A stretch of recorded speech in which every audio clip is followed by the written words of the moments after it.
Hi dears, Krithika tailoring and fashion designing இன்ஸ்டியூட்ல இருந்து கிருத்திகா.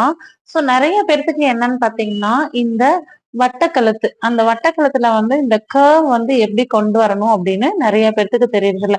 சும்மா ஃப்ரீ ஹேண்டா வரையும் போது ஒரு சிலருக்கு வந்து அது கரெக்டா வராது. அப்போ வந்துட்டு நம்ம ஒரு சின்ன மெத்தட் வந்து நம்ம ஃபாலோ பண்ணோம்னா இது கரெக்டா வரும். என்னன்னு பாக்குறீங்களா? ஃபர்ஸ்ட் இங்க இருக்கு இல்லைங்களா, இந்த ஃபோல்டிங்ல இருந்து 1 இன்ச் வந்து நீங்க மார்க் பண்ணிக்கணும். சரிங்களா? ஸோ இது வந்து கர்வ் கரெக்டா வர்றதுக்காக 1 இன்ச் இப்படி மார்க் பண்ணிக்கணும். நெக்ஸ்ட் இந்த கார்னர்ல இருந்து 7 பாயிண்ட்ஸ் எடுத்துக்கணும். ஓகேங்களா? 7 பாயிண்ட்ஸ்னா இந்த 2 அப்படின்னு ஸ்டார்ட் பண்றீங்கன்னா 2ல இருந்து 7 பாயிண்ட்ஸ் எடுத்துக்கணும் நீங்க. இப்போ இங்க இருந்து கிராஸா நீங்க 7 பாயிண்ட்ஸ் எடுத்துக்கணும். அதுக்கப்புறம் பாத்துட்டீங்கன்னா இந்த இடம் இருக்கு இல்லையா, இது வந்துட்டு எவ்வளவு மெஷர்மெண்ட்டோ அதே மெஷர்மெண்ட்டை நீங்க இங்க வைக்கணும். சரிங்களா? ஸோ இங்க பாருங்க, இங்க இருந்து பாத்தீங்கன்னா எனக்கு 1.5 வருது. சோ அதே அதே 1.5 என்ன பண்றோம் அப்படின்னு பாத்தீங்கன்னா இந்த இடத்துல மார்க் பண்றோம். சரிங்களா?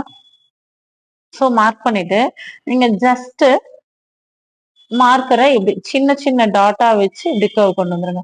சோ இப்படி கொண்டு வரும்போது உங்களுக்கு அழகா என்ன ஆகும் அப்படின்னா வளைவு வந்து கரெக்டா வந்து ஃபார்ம் ஆயிடும். ஓகேங்களா? சோ இப்படிதான் நீங்க என்ன பண்ணணும்னா கர்வ் வந்து கொண்டு வரணும். ஓகேங்களா? Thank you tears.